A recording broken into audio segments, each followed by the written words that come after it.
Hey guys, I've just finished channeling internet assholes and I've got the Fujifilm X-H1 in my hand, possibly for the last time. In about 6 hours my auction will finish. Actually, pretty decent price for it considering that the price has dropped over $1,000 in less than a year. It's been a great camera, I really love it. I love that it focuses fast. In some ways it puts Leica SL to shame, certainly in AFC conditions. Not all the time, but where it counts, I can rely on the X-H1 better than the Leica SL, and considering the price difference between the two, it's quite an achievement. Of course, there's a whole bunch of different considerations for this camera, and I think that Fujifilm could have done a lot better. And that's what this video is about. When or if Fujifilm update this to the X-H2, the underlying technology will be better. It'll either be X-T3 or it'll be better than that. So I don't even want to talk about the image quality, I don't want to talk about any of that. All I want to talk about is what they could change to make this thing the best hand-holdable camera on the market in its class, as well as a camera that overall would work better for action-oriented photographers, and where this camera definitely trips up because it holds on to the traditional X ethos. In no particular order, the list of things I hope change are these. Number 1, Fujifilm finally put a perpendicular grip on an X camera. It is a decent grip that you can dangle a lens and the camera from 2 fingers or 1 finger. If you'll notice, I'm using 2 fingers on the front instead of 3. That's because it orphans the pinky. It's too short, and that's because of this command dial, which pushes the entire grip down. The command dial could move elsewhere. This grip being so narrow ensures that there is air that goes between the fingers and the grip. This should not happen. If I try to wrap it, what happens is my knuckles go jam straight into the lens. The grip is too small and too narrow. Number 2, battery. A typical magazine shoot comprises 100 to 200 images, and that doesn't sound like a lot, and it really is not a lot. No camera I've ever owned or used in the magazine shoot business has ever conked out before a single day's work was done. The first time I shot this bad boy, I got 90 images, and I think that day I had to take 148. So the last 58 photographs were taken with the SL or with the GFX. Typically I'll attach a radio trigger, set up my lights, set up the product, make sure that if I'm hand holding, I will turn on image stabilization, I will chimp, I will take, I will move things, and maybe a single round where I'm shooting a single object will take 5 minutes. If I'm shooting that way, 90 images to 120 images tops, and the battery conks out completely flat, and the camera is hot. The SL, which doesn't get good battery life, will get 200 images, no problem. The GFX's battery, which powers a sensor 3.5 times the size of the APS-C in the X-H1, easily gets 300, sometimes 400, even more photographs than that in the same style of photography. The X-H1's battery is horrible. It needs to be upgraded. It needs bigger. It needs better. It needs the GFX battery. Next is the focus lever. Fujifilm are the only one that design and install such a tiny little focus lever. Canon don't do it. Nikon don't do it. Panasonic certainly don't do it. Leica certainly don't do it. If you got gloves, you may not feel it. Sure, isotoners, you can feel anything. Or put condoms on your fingers for all I care. But if you have gloves because it's cold outside or it's rainy, and you want to keep yourself from shivering to death, and if you're shivering, you'll not feel this at all. It is way too small. Fujifilm need to get a proper joystick or a proper lever in there, something like the Leica SLs, which is more like a pregnant woman's nipple rather than a baby nipple. I've said it twice. The next thing has been a problem on all Fujifilm cameras, but the thing is with the X-H1, the camera is itself designed more for sporting or for action events. And it is the shutter speed dial. The shutter speed dial, of course, Fujifilm fans are all like, oh, it's so amazing. You set it to 1/250 and it's 1/250. Oh, you can see it when the camera's off, you can see what shutter speed it's on. Oh my God, it's, No. The X-H1 being an action-oriented camera should have a fully integrated shutter speed dial that goes all the way down from the slowest exposure to the top. In a single dial, it should be able to select every single shutter speed. Now, should you be able to turn off half stops or third stops in the software? Yes, you should. Should the dial endlessly rotate like it does on a Leica SL? Yeah, why not? But it should be able to select everything. You should not have to go to T mode, which is somewhere on this dial, in order to select every single speed that's on the camera. And you shouldn't have to go set this camera to 1/60 and then sublimate all of the other speeds to the unlabeled dial if you want to go to half or third speeds. The final really big problem about this shutter speed dial is, especially because it's got this wonderful screen here, you have a serious disconnect. And that is the shutter speed currently says 1/60 on the dial. But if you turn the camera on, you'll notice that it says 1/100. And that is because this subdial was used to adjust speed. So the camera says one thing in the hardware and the software another thing.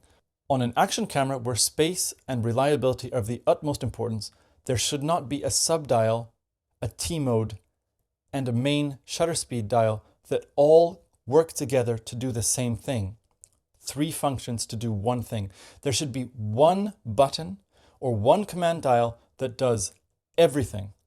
I imagine that number 5 is probably going to rub people the wrong way, and that is, I don't like that the cards in here are not parallel. What they are is one card here and another card cascaded behind it. A really well-designed card bay is a Leica SLs. It's also got 2 cards, but they're not cascading one in front of the other. They are side by side in parallel. You put in a card like that, and you take out the next one, and you put it right next to it. You never have to use your fingernail. You never have to resort to any external tools. You don't have to work to get the cards out. They're perfectly adjusted in this camera. This next one is a little embarrassing to me because it shows how perhaps fumbly I am. On most cameras, you'll have a button that you hold down and then you rotate a command dial. On this one, all you do is you switch. You want to go to movie mode, you switch it all the way there.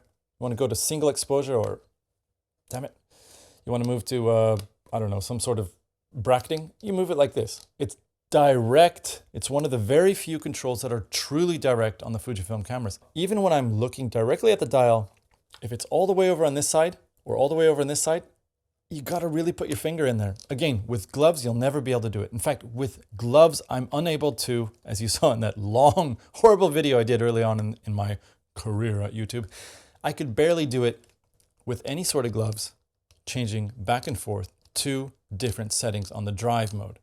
The metering is the same thing. It would be much better, especially in an action-oriented camera. Now you can keep it on your XT, of course. That's a different style of camera.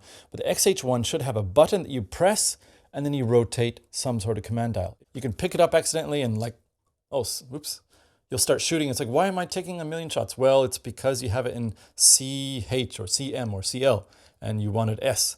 Fujifilm faithful or Fujifilm fanboys will probably be like, dude, come on, man, you gotta pick up the camera and you just gotta look at it. So when you look at it, you just gotta make sure, okay, all my settings are good. Okay, I'm good.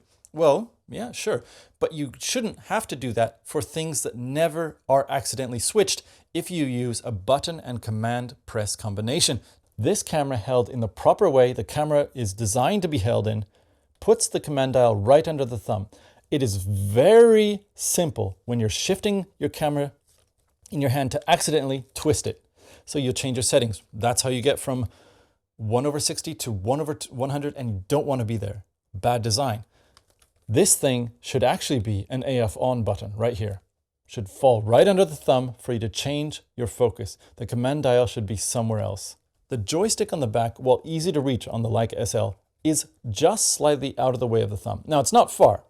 I would prefer to have it right here next to the thumb jam so that I can always access it for AF on functionality. The joystick can stay where it is, but there should be an AF on button here. Currently, the Leica SL have it slaved to a press, a center D press of the AF joystick.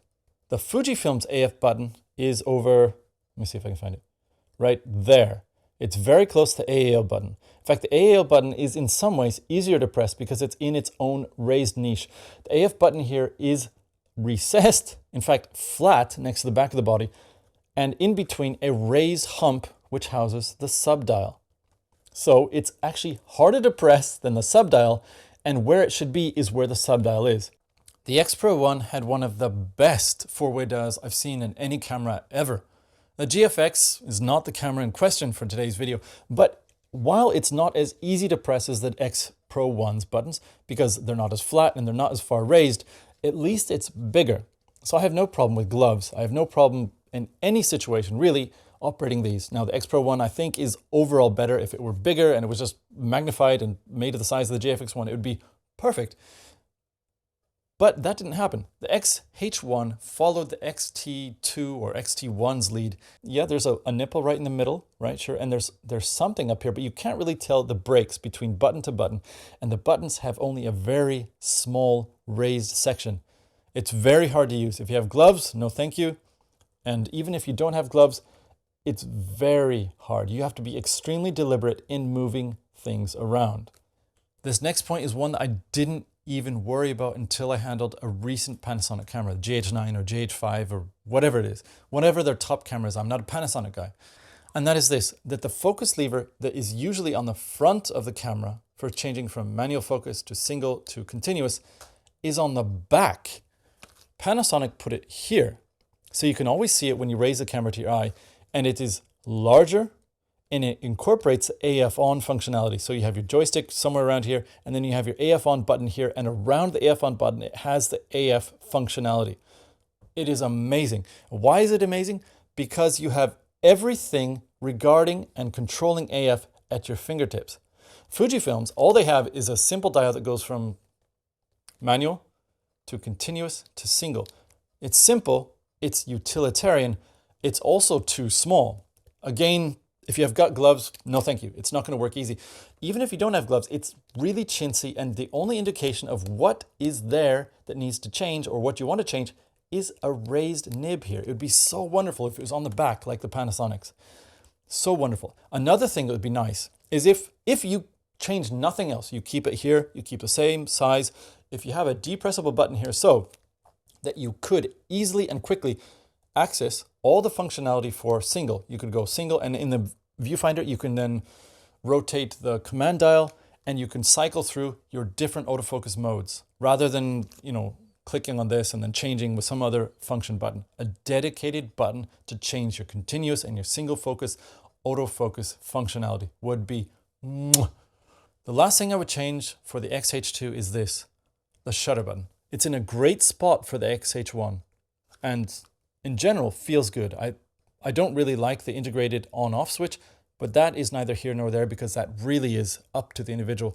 But this thing is so soft that you will take exposures when you don't want to. Fujifilm probably did it because they thought it would help you take a silent and quick exposure. Things that didn't have to work perfectly on a regular mirrorless camera or on a regular DSLR need to come together perfectly in the X-H1 because it bridges the two camera types.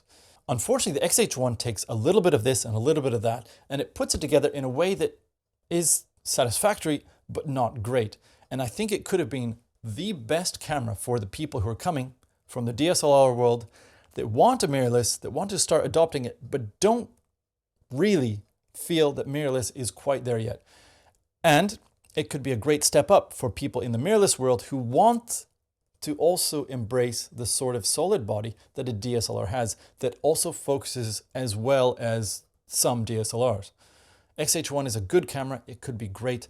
Fujifilm, I hope that you see this video and see the heart behind it, and not the criticism and this face that is generally a Fujifilm owner, but not a fan by any large stretch of the imagination. Anyway, guys, thank you very much for watching the video. If you want to, please subscribe, leave a like, leave a dislike. If you leave a dislike, by all means, send me a comment. What did I do wrong? And if you're the angry photographer, I love you. I love you.